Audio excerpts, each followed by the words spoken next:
আসসালামু আলাইকুম, সবাইকে শুভেচ্ছা। আমরা আজকে পুষ্টিমুখ ফাউন্ডেশনের পক্ষ থেকে পুষ্টি সচেতনতামূলক ফ্রি ক্যাম্পে এসেছি গাজীপুরের শ্রীপুরে। এবং পুষ্টিবিদের সাথে আমার এটা প্রথমবারের মতো ক্যাম্প, এবং আমি এখানে যা যা দেখতে পাচ্ছি বা যা যা অভিজ্ঞতা সঞ্চয় করলাম একটু ক্ষুদ্র পরিসরে আপনাদের শেয়ার করছি।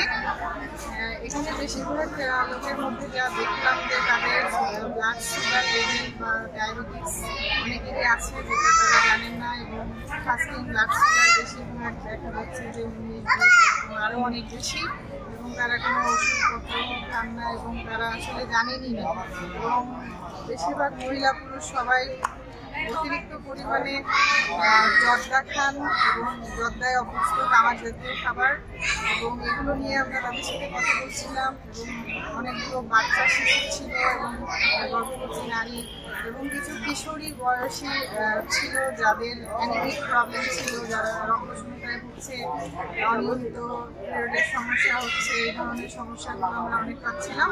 এবং তাদের খাদ্য পরামর্শ নিয়ে আমরা অনেকক্ষণ কথা বলেছি এবং তাদের কিছু সেবা পরামর্শগুলো দিয়েছি। আশা করছি যে তাদের কাজে